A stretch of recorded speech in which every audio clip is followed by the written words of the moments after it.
today's video, I'll explain you why do we need a protection system for any electrical power system, what is meant by fault, what are its causes and types. So we all know that an electrical power system, it mainly consists of generators, transformers, transmission line, distribution line and a few other components. So we need usually an uninterrupted power supply.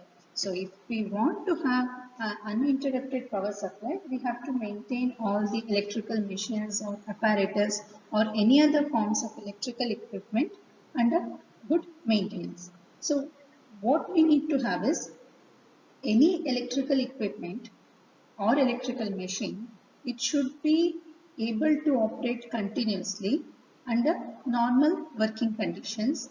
And second one is they must be able to withstand a very short duration over current or over voltage. So if there is a over current or over voltage for a short duration, it should not fail. That is what we need. So we usually hear of short circuit or any other some abnormal conditions which occurs in a power system. So what is that? That is nothing but a fault. Okay, the short circuit or any other abnormal conditions which is occurring in a power system, we call it as a fault. So in simple words, we know that fault is nothing but a defect. Technically, we can say that a fault is a defect in the electrical circuit or electrical system due to which the current is diverted from the actual path. We can give a definition of fault like this. I repeat, a fault is nothing but a defect in the electrical equipment or the power system due to which the current diverts from the actual path. So, in an electrical power system where we have switchgears, we have generators, transformers, we know that the exposed part is the transmission line, right? The exposed part is transmission line. The transmission line or the distribution line, it is very widely branched. It is greater length and even it is subjected to more atmospheric variations because it is exposed. So that is why the probability of the fault or the failure which is occurring will be on the power lines, either on the transmission line or on the distribution line. Almost 50% of the fault which occurs in the power system is mainly on these power lines. So what we need to do if we want to get an uninterrupted supply, we have to inbuilt, we have to use a protective device. What this protective device does, it will isolate the faulty element from the healthy section of the system. Okay, under normal operation. So whenever a fault has occurred, the protective device should isolate the faulty section from the healthy section. And moreover, the fault, it should not be there for more seconds. It should be cleared within fraction of a second. So what this protective system has? Protective system mainly includes circuit breakers, its associated relay, transducers. Transducers mainly your current transformers and your voltage transformers or your potential transformers. So these are the main components of a protective system.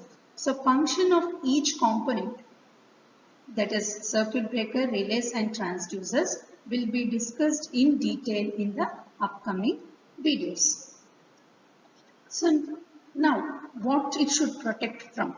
This protective system should protect us from short circuit or any other abnormal conditions.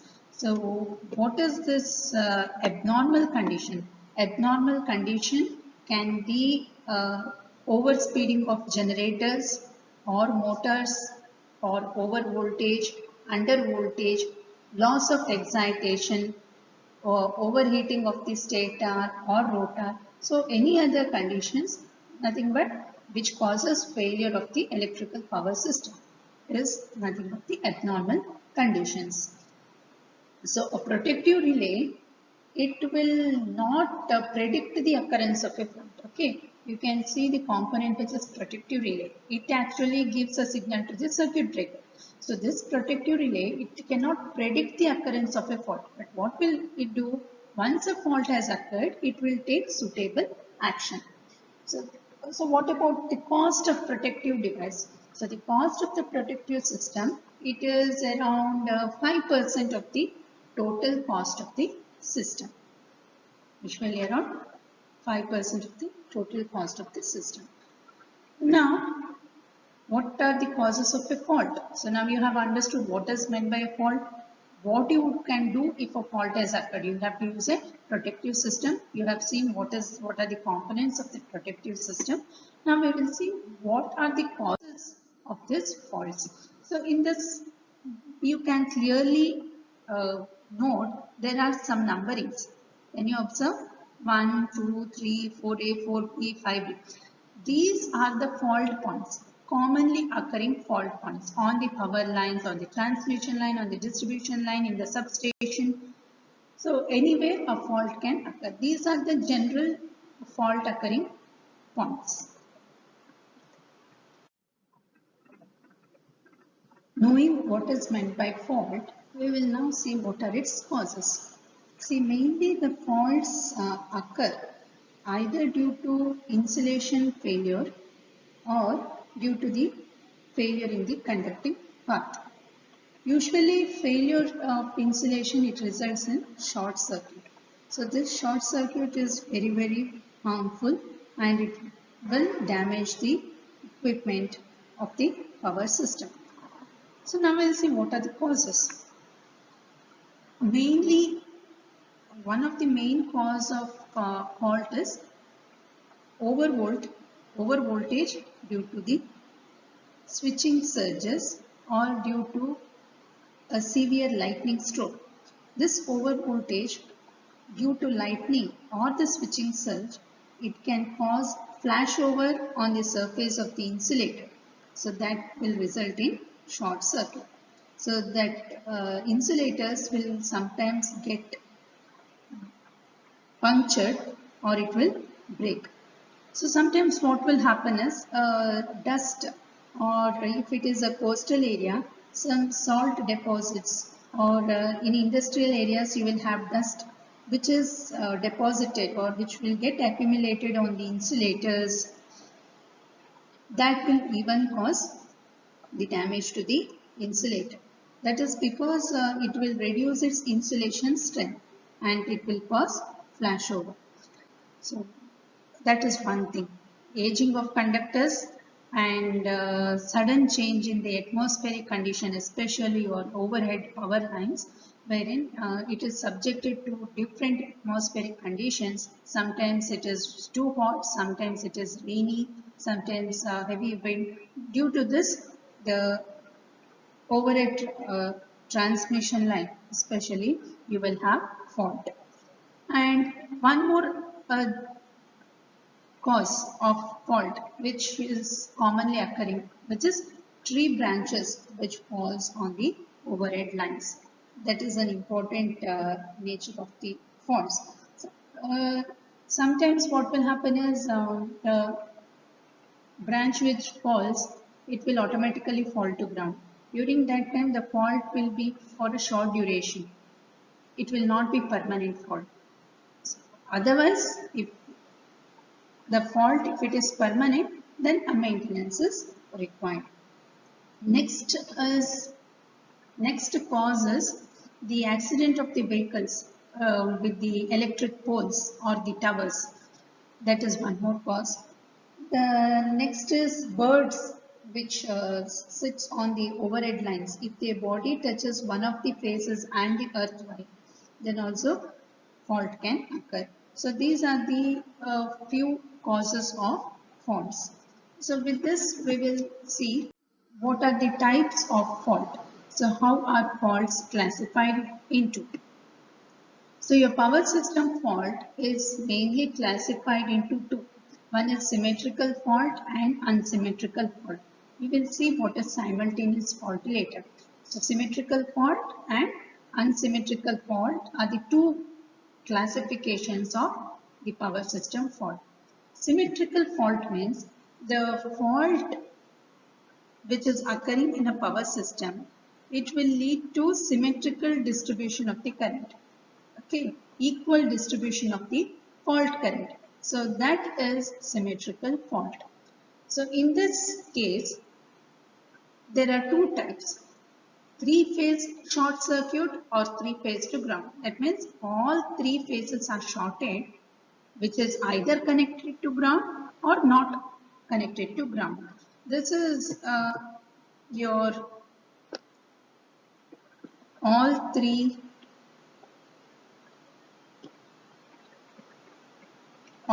lines involved, that is all three phases are shorted, which does not involve ground.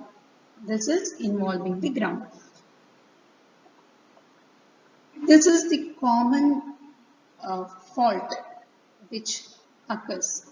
Okay, even though it occurs rarely, but it is very severe. It is very severe. Symmetrical fault is very severe. Next, coming to the unsymmetrical fault. If a fault gives unsymmetrical current in the three lines R, Y, B, and if it makes unequal displacement of the current, then you call it as unsymmetrical fault. So unsymmetrical fault are mainly three. So one is single line to ground fault, line to line fault, double line to ground fault. And the last one is winding fault. And in unsymmetrical fault, you even have open circuit fault, which occurs. So what is single line to ground fault? What is the single line to ground fault? It is when one phase is shorted with respect to ground. If one of the phase is shorted with respect to the ground, then it is called as single line to ground fault. It is the common fault which occurs. Okay. The next one is double line to ground fault. If you have two phases shorted with respect to ground, you call it as double line to ground fault. If you have two conductors shorted without the ground, then it is a line to line fault. Then what is open circuit fault? Open circuit fault is opening or breaking in the conducting path. So if one conductor gets open, if one line gets open, then the current flows, the unbalanced current, it flows through the remaining two lines. So if fault has occurred in R, then in Y and B phases, your current flowing will be very high. It is unbalanced current will flow. That is the open circuit fault. So, protective schemes, what we are designing should also deal with this open circuit fault. Next, can you observe your winding fault? So, what is this winding fault? Winding fault is the one which occurs on the machines. Okay, machines, you know, you have windings. So if there is a short circuit between the turns of the windings, then you call it as winding faults. So you have to design a protective system for protection against winding faults also. The last one is simultaneous fault. What is a simultaneous fault? Say suppose you have seen here around 6 to 7 categories of faults, is it not? All this. So if any two faults or more than one faults occur at the same time, then you call it as simultaneous fault. In other words, you can say multiple faults occurring at the same time. You call it as simultaneous faults. Say for example, if there is a single line to ground fault on one phase and breaking of the conductor in the other phase. So suppose you have R, Y and B. So you have a single line to ground fault which is occurring with respect to R, okay, with respect to R phase. And what has happened? B phase, you have, it is open circuited. So you have line to ground fault also, you have open circuit fault also. So this way of multiple faults occurring at the same time, you categorize it as simultaneous fault. So faults categorized mainly into symmetrical, unsymmetrical. Symmetrical means all the current will be distributed, the fault currents will be distributed evenly in all the three lines, which can involve the ground or does not involve the ground. If it is an unsymmetrical fault, there will be unsymmetrical distribution of the current, that is unequal displacement of the current in all the three lines. You have line to ground, double line to ground, line to line, you have open circuit faults. So next we will see what are its effects. So what will happen if a fault persists for a long time? So one thing is heavy short circuit current. So if a short circuit has occurred and if the current is very high, first thing is it will damage the equipment. Okay. Next thing is it will cause overheating. Overheating. If the short circuit persists for a long time, you have some arc, you have the flashover which is occurring, so it may cause the fire hazard. And it will lead to reduction in the supply voltage of the healthy section. So if a fault occurs in one section, if it persists for a long time and if you have not used a protective device in it, then it will affect the supply voltage to the healthy section also. It will create a loss in industries. So if in industries your supply is interrupted, it will affect more. Rather your domestic purpose, it will not affect more. If in industries, it will cause huge loss. Next is if you are having a fault in the machinery, in the machines, then it will cause unbalancing in the supply voltage and current. So what it will happen, the machines gets heated up. Next is if you have numerous machines connected or it is operating in synchronization. If there is a fault, then the synchronism will be lost. That is, the stability will be lost. And if there is an uninterrupted supply, obviously for industry, it will be a huge loss of revenue. So whenever we have a power system, we have to design suitable protective device so that we get an uninterrupted power supply and the machineries are working in the normal working condition. So next we'll move on to the fault statistics. Fault statistics is, we know we have to design a power protective device for a power system. So we need to concentrate in which area or what type of fault occurs usually.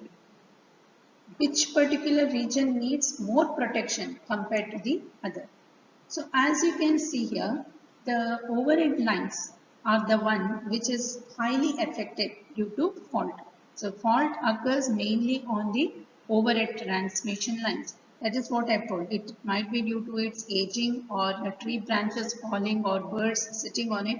So anything, your overhead lines are the one where the fault occurs more. Half of the faults occur on the overhead lines. So percentage of fault occurring on overhead lines is 50%. Whereas in underground cables, we can say only 9%. Fault occurring is only 9%. Likewise, transformers, 10% of the faults occur in transformers. Likewise, in generators, 7%. Switchgear is where you use this protective devices. Protective devices all categorized as a switchgear. 12% is the fault occurrence, and the control equipment, control whatever controller part is there, there you have 12% of the fault which is occurring. And if you look here, line to ground fault is the most common occurring fault. Nearly 85% of the fault which occurs is line to ground fault. You can observe three phase, that is your symmetrical fault is rare in nature, but it is very severe. It is only 2%. Whereas double line to ground fault is 5%, line to line fault is 8%. So what we can conclude here is your overhead transmission line needs more protection, as well as your power system has to be protected against line to ground fault. So overall, we have seen why do we need a protective system for any power system equipment, what is meant by a fault, where actually the fault occurs, what are its causes and types.